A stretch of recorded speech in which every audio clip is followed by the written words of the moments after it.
Thank you for staying.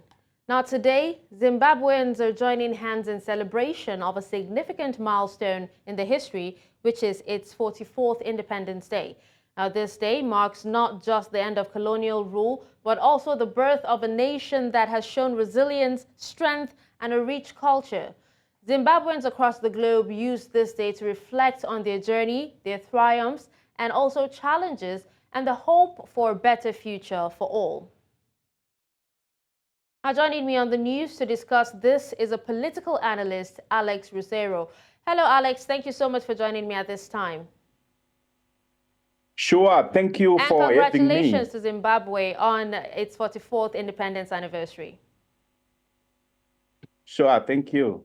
All right. So could you tell us what the significance of this 44th independence anniversary is in the current political context of the country? I think history is history. History knows neither context or any circumstances, because whatever the circumstances and the context, one thing you cannot undo is history. And in this case is that 44 years ago, Zimbabwe attained statehood as a bona fide independent African state.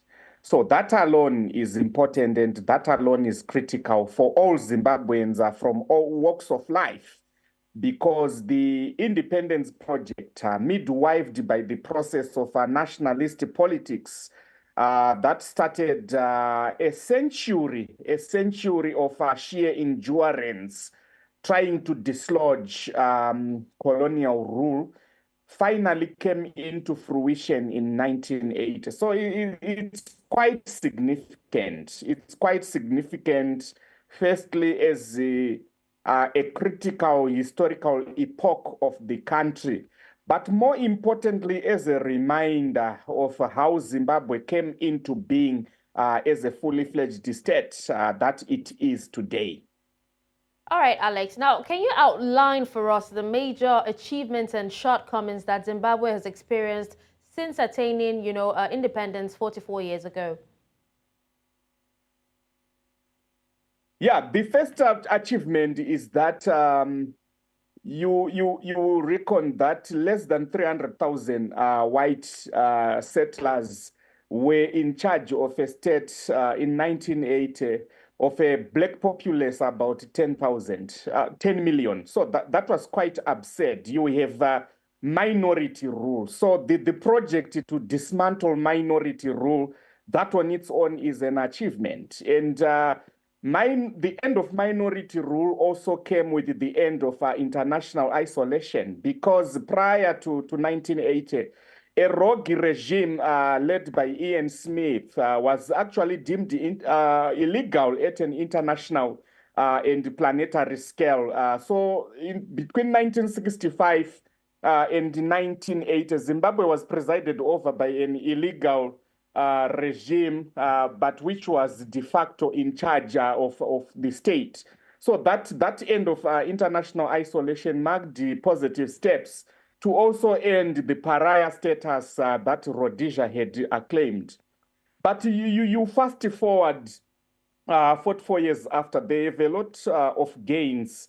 You look at the attempt to also finish the unfinished business of the Lancaster, precisely issues to do with reclamation of land from the minority whites to the majority of the black the indigenous people. That alone, you cannot take away that it is because of the independence project. But of course, in terms of shortcomings, Zimbabwe has also undergone its own veritable ruptures. You talk about the veritable meltdown of the economy, governance challenges, but critically, the issues of polarization, because Zimbabwe remains one of the states in Africa with a polarized populace, precisely because of a lack of convergence of what amounts to national consensus. That's why you even hear some quarters rubbishing this independence.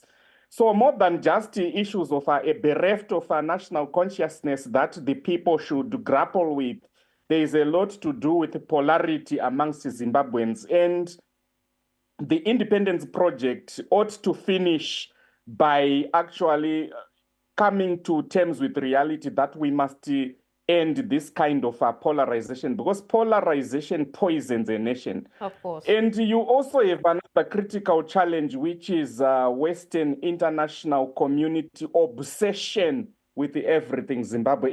It's not helpful.